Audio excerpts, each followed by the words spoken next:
السلام علیکم ورحمۃ اللہ وبرکاتہ۔ کیا حال چال ہے آپ سب کے؟ الحمدللہ۔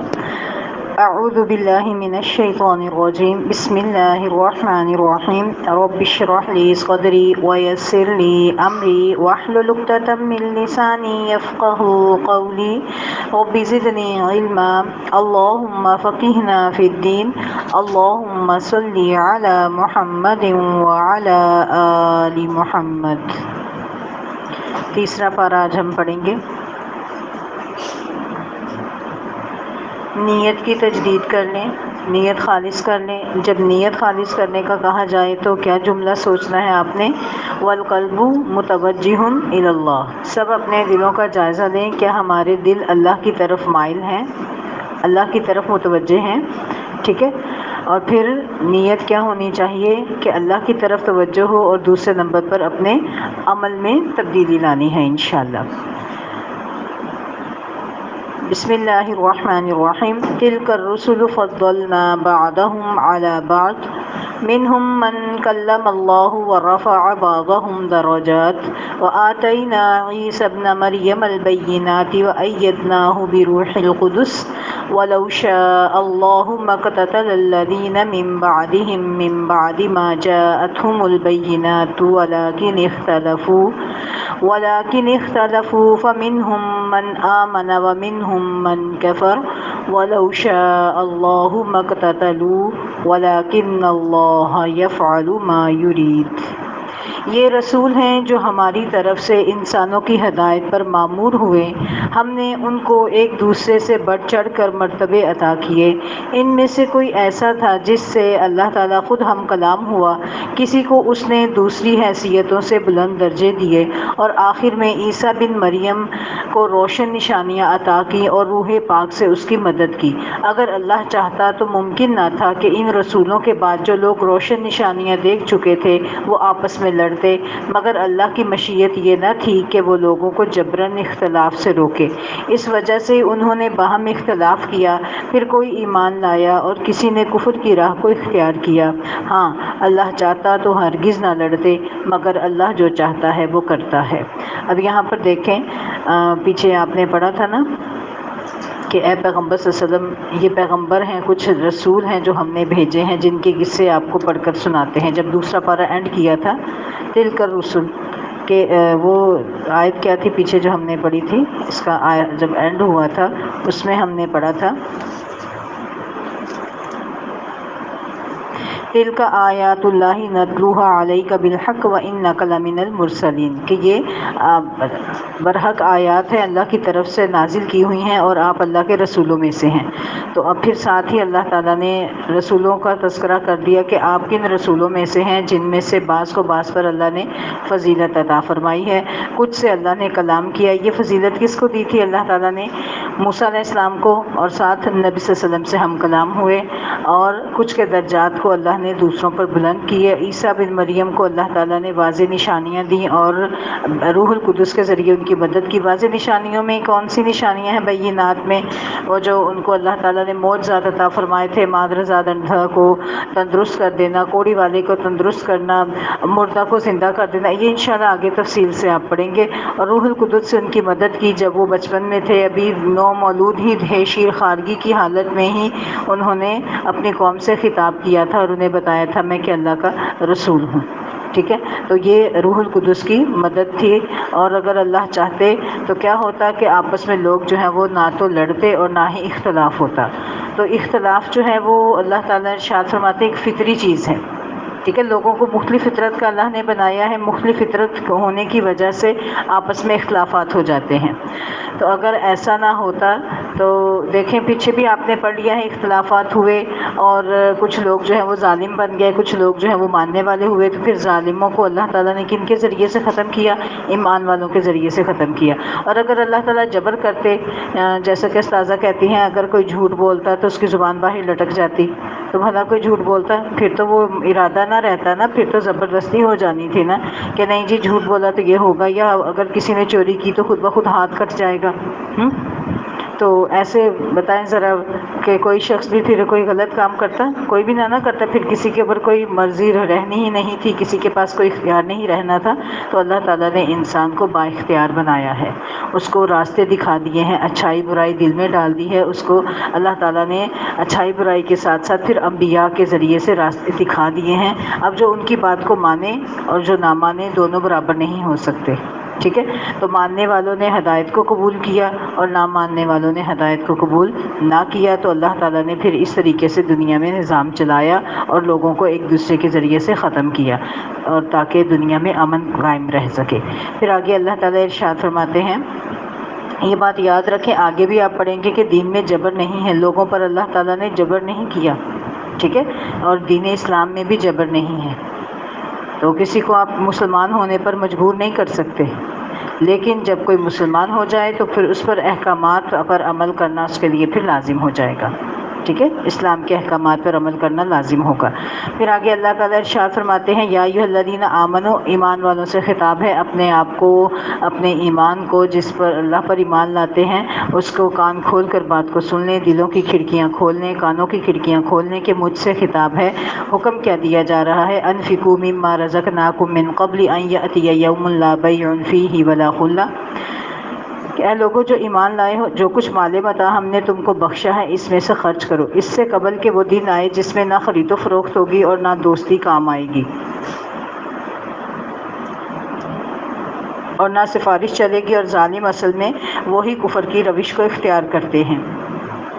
اب دیکھیں یہاں پر دوسروں کو حقیر سمجھنے کے بجائے، جھگڑے کرنے کے بجائے کیا کرنا ہے کہ اپنے عمل کی طرف فکر کرنی ہے، اور اللہ نے جو کچھ بھی رزق دیا ہے اس کو موت سے پہلے پہلے خرچ کرنا ہے، ٹھیک ہے؟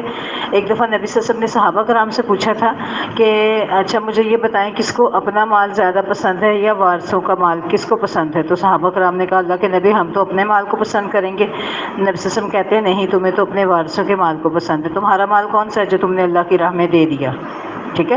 وہ ہے نا تمہارا، اور باقی جو تم پیچھے چھوڑ جاؤ گے وہ کس کا مال ہے؟ وہ تو وارثوں کا ہے نا۔ کیسے ہم سنبھال کے رکھتے ہیں، آج مرے تو کل وہ مالدار جو ہے، مال کے جو وارث ہیں وہ حقدار ہو جائیں گے۔ یہاں تک میں نے دیکھا ہے کچھ بچے تو دنیا میں ہی ماں باپ کو کہتے ہیں ہمارا حصہ ہمیں دے، ہے نا، حالانکہ حصہ تو ہے ہی نہیں، بنتا ہی نہیں، ساری کمائی تو ماں باپ کی ہے نا۔ اولاد کا حق تو نہیں بنتا کہ ان سے کہیں ہمارا حصہ، ان کا حصہ کہاں سے، جو وہ کمائیں گے وہ ان کا حصہ ہوگا نا۔ تو ماں باپ جب فوت ہوں گے تب وہ میراث تقسیم ہوگی، ٹھیک ہے نا، تب میراث بنتی ہے، تب وراثت بنتی ہے، تب حصہ بنتا ہے۔ تو اس لیے اصل مال وہی ہے جو آپ نے کیا کیا ہے، اللہ کی راہ میں نکال دیا ہے۔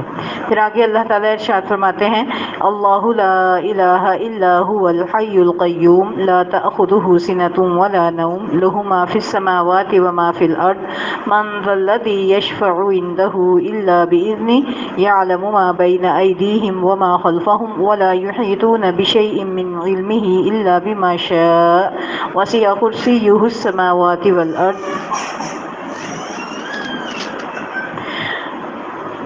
ولا يؤوده حفظهما وهو العلی العظیم۔ یہ ہے قرآن پاک کی سب سے عظیم آیت، ٹھیک ہے؟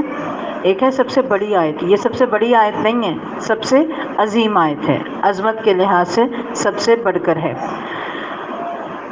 اللہ تعالیٰ، اس میں اللہ تعالیٰ کی جو ہے نا صفات ہیں، اس میں اعظم ہیں، ٹھیک ہے؟ اور اللہ تعالیٰ کی صفات پتہ چلتی ہیں ہمیں، تو اللہ تعالیٰ کا تعارف بھی ہو رہا ہے۔ دیکھ لیں اس آیت کو پڑھنے کا بڑی ہی فضیلت ہے، ہر نماز کے بعد پڑھنے کی فضیلت ہے، صبح شام پڑھنے کی فضیلت ہے، پھر اس کے بعد رات کو سونے سے پہلے پڑھنے کی فضیلت ہے، پھر جادو وغیرہ کا یا جادوگروں سے اگر مال کو کوئی نقصان پہنچنے کا خدشہ ہو تب اس کو پڑھنے کی فضیلت ہے۔ تو بہت سی احادیث میں اس کی فضیلت وارد ہوئی ہے کہ نبی صلی اللہ علیہ وسلم نے ارشاد فرمایا کہ یعنی کہ رات کے وقت ایک صحابی کا قصہ ہے کہ اس کے کھانے میں سے روز کچھ نہ کچھ کم ہوتا تھا، غلے پر اس کو نبی صلی اللہ علیہ وسلم نے معمور کر دیا تھا کہ بیت المال کے غلے پر تم نے معمور رہنا ہے، تو روزانہ غلے میں سے کچھ رہتا تھا، تو اس نے کہا میں چیک کرتا ہوں، تو رات کے وقت اس نے دیکھا ایک شخص جو ہے وہ آیا اور اس نے اس غلے میں سے کچھ چرایا۔ اس شخص کا جو شکل وغیرہ، جسم وغیرہ، جسامت انسانوں کی طرح، لیکن اس کی جو بناوٹ، جو ساخت تھی نا، وہ جانوروں کی طرح کی تھی، اس کے اوپر لمبے لمبے بال سے تھے۔ تو انہوں نے اس کو پکڑ لیا تو رونے لگا، کہتے کہ میں عیال دار ہوں، میں غریب ہوں، میں مجبور ہوں، مجھے جانے دو، آئندہ نہیں میں آؤں گا۔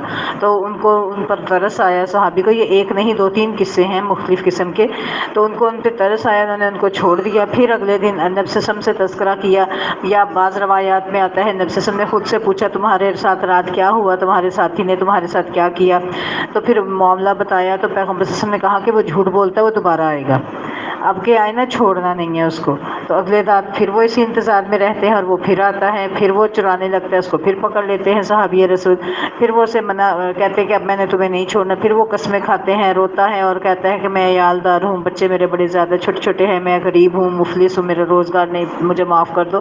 ان کا دل پھر نرم پڑ جاتا ہے، وہ پھر ان کو چھوڑ دیتے ہیں کہ اللہ کی قسم کل سے میں نہیں آؤں گا، کل نہیں آؤں گا، میں پکا وعدہ کرتا ہوں۔ یہ وعدہ کر کے جاتے ہیں، صبح پھر نبی صلی اللہ علیہ وسلم سے تذکرہ ہوتا ہے، تو پیغمبر صلی اللہ علیہ وسلم کہتے ہیں وہ جھوٹ بولتا ہے، وہ پھر آئے گا، اور اب آئے تو اس کو چھوڑنا نہیں۔ پھر اگلے دن ایسے ہی ہوتا ہے، وہ آتا ہے، پھر کہتے ہیں اب تو میں نے تمہیں چھوڑنا نہیں ہے، 2 دفعہ تم کہہ کے مجھے جا چکے ہو، تو اب تم پکے جھوٹے ہو، میں نے تمہیں چھوڑنا نہیں۔ وہ پھر اسے کہتے ہیں اچھا میں تمہیں ایک چیز بتاتا ہوں، جب تم اس کو اختیار کر لو گے تو تمہارے مال کو کوئی ہم جیسا ہاتھ نہیں لگا سکے گا۔ تو پھر انہوں نے اس کو آیت الکرسی کی تعلیم دی کہ تم رات سونے سے پہلے آیت الکرسی پڑھ لیا کرو، تو تمہارے مال کے قریب کوئی بھی نہیں آئے گا۔ صبح کے وقت نبی صلی اللہ علیہ وسلم سے تذکرہ کیا انہوں نے، تو پیغمبر صلی اللہ علیہ وسلم نے ارشاد فرمایا ہاں ہے تو وہ جھوٹا لیکن بات سچی کر گیا ہے۔ ٹھیک ہے، آیت الکرسی کی تعلیم کون دے کر گیا؟ پھر نبی صلی اللہ علیہ وسلم نے اس سے پوچھا پتہ ہے تم کہ 2 دن 3 دن تمہارا کس سے واسطہ رہا؟ وہ جن تھا، شیطان تھا، یعنی کہ وہ جن آتا تھا، کیا کرتا تھا؟ غلے میں سے چرا کے جاتا تھا۔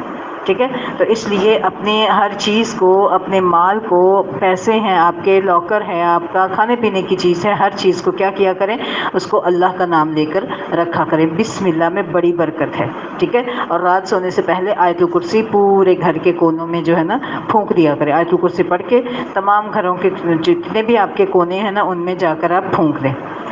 ٹھیک ہے، کیونکہ یہ آپ کی حفاظت کرے گا، اور بسم اللہ پڑھ کر جس دروازے کو بند کیا جائے گا نا اس دروازے کو شیطان نہیں کھول سکتا، یہ یاد رکھیں۔ اور جس دروازے کو بسم اللہ پڑھ کے بند نہیں کیا جائے گا اس دروازے کو کھول کر شیطان آئے گا، اور جہاں بستر پڑے ہوں گے ان بستروں پر سوئیں گے، خالی بستر پڑے ہوتے ہیں نا، بیڈ لگے ہوتے ہیں، خالی بستروں پر شیطان سوئیں گے، جو برتن پڑے ہوں گے ان میں سے کھانا کھائیں گے۔ تو احادیث میں نبی نے ارشاد فرمایا اپنے برتنوں کو ڈھانپ کے سوئیں۔ ٹھیک ہے، اور ہر رات ایک بیماری اترتی ہے، ہر رات ایک بیماری نازل ہوتی ہے، یا روایات میں آتا ہے سال میں ایک رات ہے جس میں بیماری نازل ہوتی ہے، تو اپنے برتنوں کو ڈھانپ کے سویا کریں۔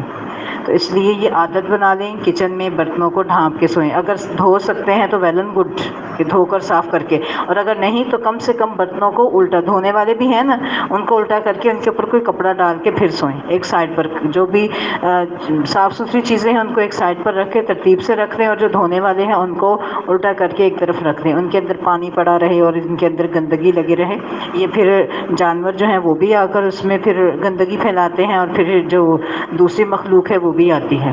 ٹھیک ہے، تو اس لیے اللہ کا نام لیں۔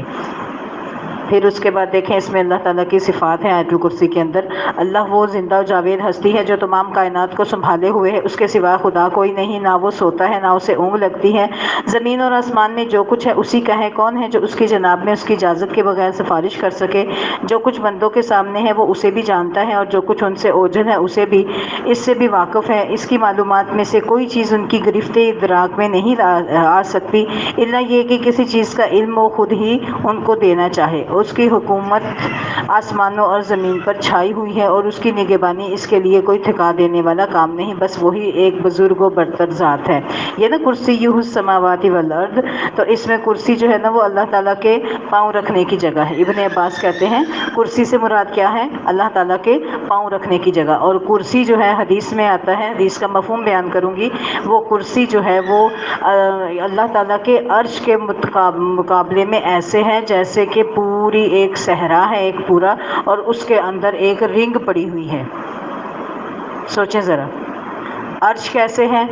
صحرا، اور جو کرسی جس پر اللہ پاؤں رکھتے ہیں وہ کیسے ہے؟ جیسے ایک مندری، ایک کڑا، ایک رنگ جو ہے وہ گری ہوئی ہو، تو اتنا بڑا وہ عرش ہے، اس کے مقابلے میں کرسی، اور کرسی کے مقابلے میں ہماری یہ پوری کائنات ایسے ہے، کرسی اتنی بڑی ہے جیسے بڑا صحرا، اور پوری کائنات اس صحرا، اس کرسی کے مقابلے میں ایک رنگ کی مانند ہے۔ سوچیں پھر اللہ تعالیٰ کتنا العلی العظیم ہے، اس کی عظمت کو پہچانیں۔ ٹھیک ہے، ہم اپنا دیکھیں نا، ہم کتنے کیا ہیں، ہماری کتنی زیادہ ہوتی ہے، لیکن ذرا دیکھیں پورا ورلڈ گلوبل آپ کے ہاتھ میں اگر ہو، اس کو دیکھیں، اس کے اندر پانی کے کتنے حصے ہیں، پھر خشکی کے کتنے حصے ہیں، اس خشکی میں سے کتنے 7 بڑے اعظم ہیں، ان میں سے ایک بر اعظم ایشیا آپ کا جس میں آپ رہتے ہیں، ہے نا، اس بر اعظم ایشیا میں سے پھر آپ کا ایک ملک پاکستان ہے، وہ دیکھیں نا کتنا ہے، اس میں آپ ذرا دیکھیں، کبھی آپ آج جا کے کیجئے گا، پھر اپنی میں کو ڈھونڈیے گا، میں کدھر ہوں، پھر اس میں آپ کا پاکستان میں پھر آپ کا صوبہ پنجاب ہے، صوبہ پنجاب میں پھر آپ کا یہ ایریا سیالکوٹ ہے، سیالکوٹ میں پھر آپ کا بھوپال والا تحصیل آ جائے گی، پھر بھوپال والا میں آپ کا گھر، آپ کے گھر میں آپ کتنا دکھائی دیں گے آپ، دیکھیں نا، سوچیں ذرا، کہاں پوری کائنات، کہاں یہ میں، تو پھر ساری تعریفات ہونی چاہیے تو کس کی ہونی چاہیے، جس کے سارے اتنے کمالات ہیں، اللہ رب العزت، ٹھیک ہے۔ تو آیت الکرسی کو اللہ تعالیٰ کی جتنی بھی یہاں پر تعریفات بیان کی گئی ہیں، اس کو پورے شعور کے ساتھ پڑھا کرے، ٹھیک ہے۔ پھر آگے اللہ تعالیٰ ارشاد فرماتے ہیں، لا اکراہ فی الدین، کہ دین کے معاملے میں کوئی زبردستی نہیں ہے، یعنی کہ کسی کو ایمان لانے پر مجبور نہیں کیا جا سکتا، صحیح بات غلط خیالات سے الگ چھانٹ کر رکھ دی گئی ہے۔ اب جو کوئی طاغوت کا انکار کر کے اللہ پر ایمان لے آیا، اس نے ایک ایسا مضبوط سہارا تھام لیا جو ٹوٹنے والا نہیں، اور اللہ جس کا سہارا اس نے لے لیا سب کچھ سننے والا، جاننے والا ہے۔ یہ جو ہے نا سہارا، مضبوط سہارا کس نے تھام لیا؟ جس نے اللہ تعالیٰ کو پکڑ لیا، تھام لیا۔ اس کے بارے میں مفسرین بیان کرتے ہیں کہ عبداللہ بن سلام نے خواب دیکھا تھا، کہتے ہیں اللہ کے نبی میں نے خواب دیکھا ہے کہ ایک میدان ہے، اس کے اندر ایک بڑا سارا جو ہے نا وہ ایک ٹاور سا ہے، اور مجھے اس کے اوپر کچھ لوگوں نے چڑھنے کا کہا، تو میں کہتا ہوں میں نہیں چڑھ سکتا، تو کچھ لوگ مجھے زبردستی اٹھا کر اوپر پہنچاتے ہیں۔ اوپر میں جاتا ہوں تو وہاں پر ایک اوپر کڑا سا ہوتا ہے، اس کو میں مضبوطی سے پکڑ لیتا ہوں، تو نبی صلی اللہ علیہ وسلم نے ارشاد فرمایا یہ دین اسلام ہے، اور تم دین اسلام پر مضبوطی پر سے جمے رہو گے۔ تو عبداللہ بن سلام کون تھے؟ یہودی تھے جو مسلمان ہوئے تھے۔ تو یہ لوگ جو ہیں اللہ تعالیٰ ارشاد فرماتے ہیں جس نے بھی اللہ تعالیٰ کے کڑے کو مضبوطی سے تھام لیا تو وہ ٹوٹنے والا نہیں ہے۔ تو اس میں ہم سب کے لیے سبق کیا ہے کہ اللہ تعالیٰ کے ڈار کو تھامنا ہے، پکڑنا ہے تو مضبوطی سے پکڑنا ہے۔ اگر کوئی مشکلات آئیں تو اللہ تعالیٰ سے مدد مانگنی ہے، اس کو چھوڑنا نہیں ہے۔ کیونکہ اللہ تعالیٰ کیا ہے؟ اللہ ولی الذین آمنوا، اللہ تعالیٰ دوست ہے ایمان والوں کا۔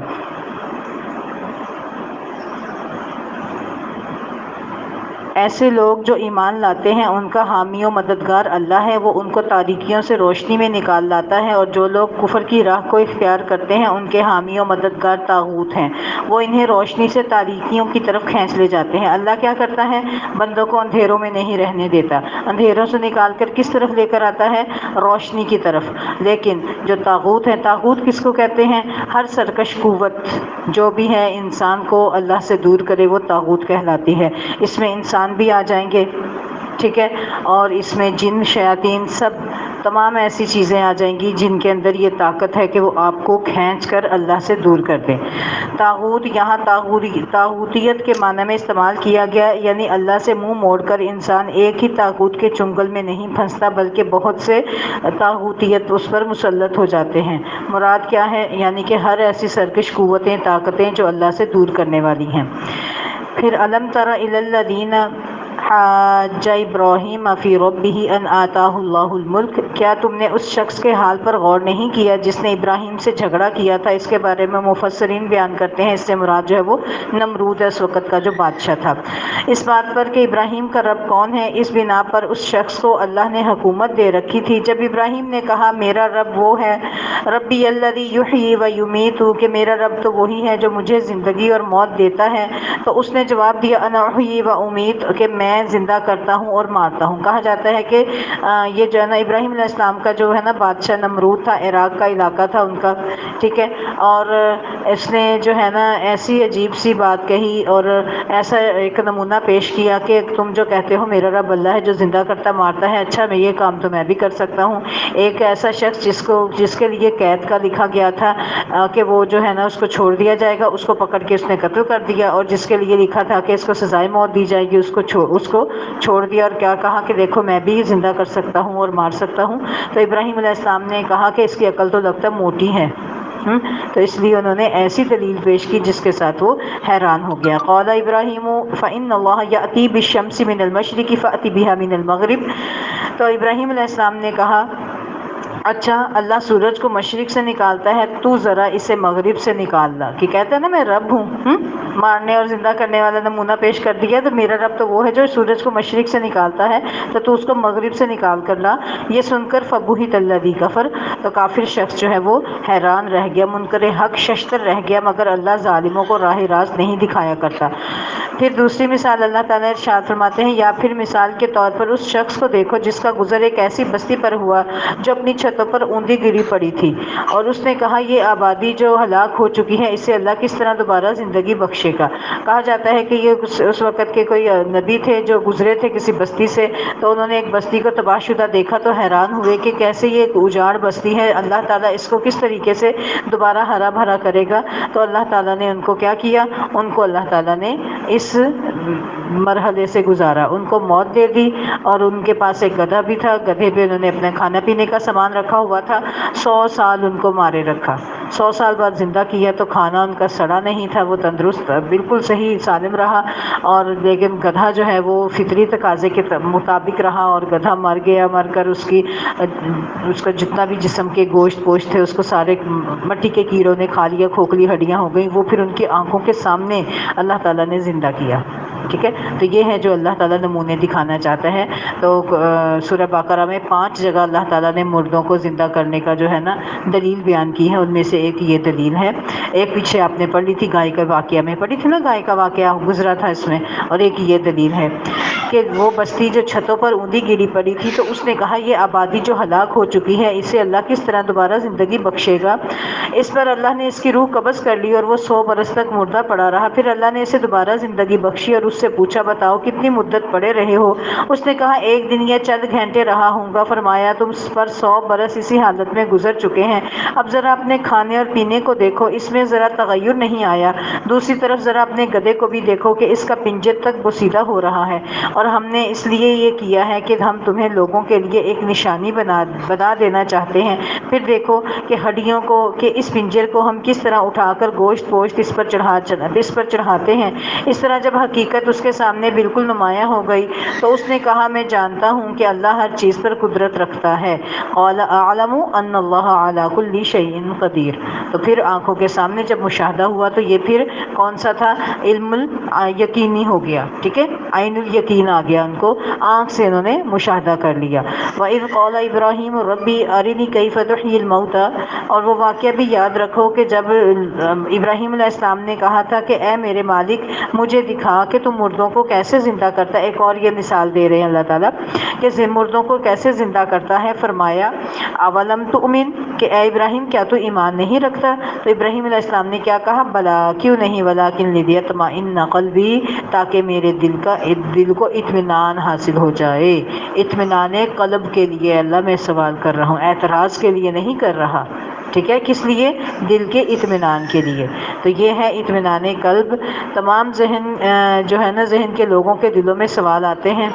ٹھیک ہے، تو دیکھیں ابراہیم علیہ السلام کے ذہن میں بھی سوال آئے تو اس سوال کو اللہ کے سامنے انہوں نے کیا تاکہ دل مطمئن ہو جائے. تو اسی طرح آپ کے ذہن میں بھی اگر کوئی سوال آئے تو دل کے اطمینان کے لیے اس سوال کو آپ کر سکتے ہیں تاکہ آپ کے ذہن میں اگر کوئی الجھن ہے تو وہ دور ہو جائے، کوئی اشکال ہے تو وہ دور ہو جائے. تو ایسے سوال کرنا مستحب ہیں. ٹھیک ہے، کیے جا سکتے ہیں جس سے انسان کا ذہن صاف ہو جائے اور معاملہ کھل کر اس کے سامنے بیان ہو جائے. تو ابراہیم علیہ السلام نے بھی اطمینان قلب کے لیے کیا تھا، کیونکہ علم کی نا مختلف قسمیں ہوتی ہیں. ایک خالی علم ہوتا ہے، ایک علم یقینی ہوتا ہے، ایک عین الیقین ہوتا ہے. ٹھیک ہے، عین الیقین کب حاصل ہوتا ہے، جب انسان جو ہے نا وہ اپنے آنکھ سے مشاہدہ کر کے دیکھ لیتا ہے تو اس کے اوپر دل زیادہ جم جاتا ہے. ایسے ہی ہے نا. اچھا اگر آپ کو کہا جائے، ایک میں چھوٹی سی مثال دیتی ہوں، آپ کو کہا جائے پانی گرم ہے، آپ کہیں گے ہاں گرم ہے، لیکن جب آپ اس کو ہاتھ لگائیں گے نا پھر کیا ہوگا، پکا یقین ہو جائے گا نہیں بڑا ہی گرم ہے. اور جب تک سن رہے تھے گرم ہے تو ذہن میں کیا تھا، ہاں ہوگا گرم، ہلکا پھلکا ہی ہوگا، اتنا تو نہیں نا. لیکن جب آپ اس کو ہاتھ لگا لیں گے تو پھر کیا ہوگا، ہاتھ جل جائے گا. پھر آپ کو پتہ چلے گا کہ ہاں واقعی اب یقینی علم آ گیا آپ کو. ٹھیک ہے، تو یہ اطمینان ہو گیا، دل کو سکون ہو گیا۔ تو اس طریقے سے سوال جو ہے وہ مستحب ہے اور کیے جا سکتے ہیں دل کو اطمینان حاصل کرنے کے لیے۔ پھر دیکھیں مشاہدہ آئینی اس سے حاصل ہوتا ہے۔ پھر آگے اللہ تعالیٰ نے ان کو حکم دیا کہ فَخُذْ أَرْبَعَةً مِّنَ الطَّيْرِ فَصُرْهُنَّ إِلَيْكَ ثُمَّ اجْعَلْ عَلَىٰ كُلِّ جَبَلٍ مِّنْهُنَّ جُزْءًا۔ اچھا تو 4 پرندے لے اور ان کو اپنے سے مانوس کر لے، پھر ان کا ایک ایک ٹکڑا ایک ایک پہاڑ پر رکھ دے، پھر ان کو پکار، وہ تیرے پاس دوڑے چلے آئیں گے۔ خوب جان لے کہ اللہ تعالیٰ نہایت با اقتدار اور حکیم ہے۔ جو لوگ اپنے مال کو اللہ کی راہ میں صرف کرتے ہیں، ان کے خرچ کی مثال ایسی ہے جیسے ایک دانہ بویا جائے، اس سے 7 بالی نکلے اور ہر بالی میں 100 دانے ہوں۔ یہ دیکھیں اللہ کی راہ میں خرچ کرنے کا صلہ کسی سے نہیں لینا۔ یہ صلہ کب جاتا ہے؟ اللہ کے پاس اٹھ کر مال جاتا ہے نا آپ کا اوپر، اور پھر اللہ تعالیٰ اس کے بدلے میں آپ کو کتنے گنا بڑھا کر دیتے ہیں۔ ایک دانہ وہ کتنا بڑھ جاتا ہے؟ 700 بڑھ جاتا ہے۔ کوئی ہے اب بینک آپ کو اتنا پروفٹ دے سکتا ہے؟ کتنا دیں گے؟ ڈبل دے دیں گے، 10% دے دیں گے۔ 700 گنا کوئی بھی بینک آپ کو دے گا؟ کوئی بھی نہیں دیتا۔ تو یہ کون دینے کا وعدہ کر رہا ہے؟ اللہ تعالیٰ۔ تو ضرورت کس بات کی ہے کہ خالص اخلاص کے ساتھ اللہ کی راہ میں خرچ کیا جائے، تو اللہ تعالیٰ اس مال کو اتنا بڑھا چڑھا کر انسان کو واپس کرتے ہیں۔ تو دیکھیں پھر علم حاصل کرنے کے لیے بھی مال خرچ کرنا پڑتا ہے اللہ کی خاطر۔ کوئی بھی آپ نے کام کرنا ہے، دین کا کام کرنا ہے، اس کے لیے بھی مال خرچ کرنا پڑے گا۔ تو خوش دلی سے مال کو خرچ کیا کریں تاکہ کیا ہو، اللہ تعالیٰ اس میں اور برکتیں ڈالتا چلا جائے۔ واللہ یضاعف لمن یشاء واللہ واسع علیم، کہ اللہ تعالیٰ اسی طرح اللہ تعالیٰ جس کے عمل کو چاہتا ہے فراوانی عطا فرماتا ہے، اور وہ فراخ دست بھی ہے اور علیم بھی ہے۔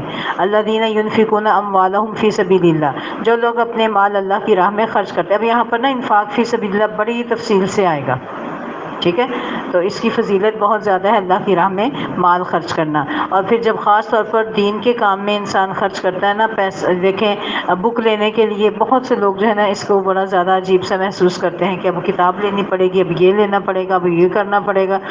ایک شخص جو ہے، حدیث کا مفہوم بیان کرتی ہوں میں آپ کو، ایک شخص جو ہے وہ اپنے بھائی کو جو ہے نا، اس کا کوئی بھی یعنی کہ سرپرست نہیں تھا، لیکن وہ اس کا بھائی پڑھتا تھا، اس پر وہ خرچ کر رہے تھے۔ تو نبی صلی اللہ علیہ وسلم سے ایک دفعہ تذکرہ کیا تو پیغمبر صلی اللہ علیہ وسلم کہتے ہیں ہو سکتا ہے کہ اللہ تعالیٰ تمہارے اپنے بھائی کے علم کے خرچے کو اٹھانے کی خاطر تمہیں رزق دے رہا ہو، ٹھیک ہے۔ تو اس لیے بچوں کے جو ہے نا تعلیم پر خرچ کیا جائے، خاص طور پر پھر دین کی تعلیم، اس کو اپنے لیے بوجھ نہ سمجھا کریں۔ تو ہو سکتا ہے اس خرچ کو جو آپ کر رہے ہیں اس کے بدلے اللہ تعالیٰ آپ کو مزید رزق دے رہے ہوں، باقی سب کا رزق بھی اسی کی بدولت آپ کو مل رہا ہو، ٹھیک ہے۔ تو اب یہاں پر اللہ کی راہ میں خرچ کرنے کی بڑی فضیلت آ رہی ہے۔ لیکن اب خرچ جو کرنا ہے تو اس کے لیے کیا ہونا چاہیے؟ ریاکاری نہیں ہونی چاہیے، احسان نہیں ہونا چاہیے، اذیت نہیں ہونی۔ 3 کام جو بچیں گے 3 کاموں سے، تب وہ مال آپ کا اللہ کی راہ میں قبول ہوگا، ٹھیک ہے۔ الذین ینفقون اموالہم فی سبیل اللہ، جو لوگ اپنے مال کو اللہ کی راہ میں خرچ کرتے ہیں اور خرچ کر کے پھر احسان نہیں جتلاتے۔ لا یتبعون ما انفقوا من کس کو کہتے ہیں؟ احسان کو، ولا اذا، اور نہ اذیت دیتے ہیں۔ اچھا اس کو میں نے خرچ کیا، اس کو تو خوب میں اس سے یہ بھی کام لے لوں، اس سے وہ بھی کام لے لوں، اب یہ میرا غلام بن جائے، تو یہ سوچ رکھنا انتہائی غلط ہے۔ گویا آپ نے مال خرچ کر کے کیا کر لیا ہے؟ آپ نے مال خرچ کر کے اس کو ضائع کر دیا ہے، ٹھیک ہے۔ تو مال کسی کو بھی دینا ہے، اس سے تعریف تک نہیں چاہنی کہ میرا شکریہ ادا کرو، اس کی اتنی بھی جو ہے نا اس سے توقع نہیں رکھنی، اور یہ دل میں نہیں لانا کہ میں نے اس کا اتنا کیا، اس نے تو میرے شکریہ بھی نہیں ادا کیا، یہ تعریف بھی نہیں چاہنی، ٹھیک ہے۔ اگر کوئی خود کرے، مطالبہ نہیں کرنا، اگر کوئی خود کرے تو اس کو بس اللہ کی رضا کے لیے اس کو خاموشی سے برداشت کر دیں جتنا ہو سکتا ہے، لیکن انہیں اس چیز سے منع کر دیں کہ بے جا تعریفات نہ کریں۔ دیکھیں جو بلا وجہ تعریفیں کرتے رہیں گے تو آپ کے دل میں کیا آئے گا؟ ایک غرور، ایک عجیب سی کیفیت دل میں آنی شروع ہو جائے گی۔ تو اللہ تعالیٰ نے اس چیز سے منع فرما دیا ہے کہ ان کو اللہ کی راہ میں خرچ کرنے کے بعد نہ تو احسان جتاتے ہیں، نہ دکھ دیتے ہیں، اذن نہ دکھ دیتے ہیں کہ اب اس کو اذیت دیں بار بار، اچھا مال خرچ کیا اب یہ بھی کر دو وہ بھی کر دو، اپنی خدمت کروا لیں، کسی اور طریقے سے کوئی اذیت دے دیں، تو یہ دینا اللہ تعالیٰ نے منع کیا ہے۔ تو پھر ایسے لوگوں کا جو نہ تو احسان جتلائیں گے نہ دکھ دیں گے، ان کا اجر ان کے رب کے پاس ہے، اور ان کے لیے کسی رنج اور خوف کا کوئی موقع نہیں ہوگا۔ ایک میٹھا بول، قول معروف، ایک میٹھا بول یہ بہت بہتر ہے، ومغفرۃ من خیر، اور بخش دینا بہتر ہے، من صدقۃ، ایسے صدقے سے کہ جس کے پیچھے جس کے بعد کیا ہوگا، اپنے صدقات کو احسان جتا کر، اور ٹھہرے میں آپ کو دوبارہ اس کو پڑھ دیتی ہوں۔ ایک میٹھا بول اور کسی ناگوار بات پر ذرا سی چشم پوشی اس خیرات سے بہتر ہے جس کے پیچھے دکھ ہو۔ ٹھیک ہے، اگر آپ نہیں دے سکتے، زبان پہ آپ کو کنٹرول نہیں ہے تو نہ دیں، اس کے علاوہ آپ کیا کریں، مسکرا کر اس کو ٹال دیں کہ ابھی نہیں ہے، انشاءاللہ جب ہوگا تب دے دیں گے۔ اس طریقے سے میٹھا بول دیں، میٹھا بول کر کے، اور پھر چشم پوشی اختیار کریں۔ ٹھیک، تو یہ زیادہ بہتر ہے بنسبت اس کے کہ کسی کی مدد کر کے اس کو اذیت دی جائے، اس کو ستایا جائے، تو اللہ تعالیٰ کو یہ پسند نہیں، اس کا مال سارا ضائع ہو جائے گا۔ اللہ بے نیاز ہے اور بردبار ہے، اور بردباری اس کی صفت ہے۔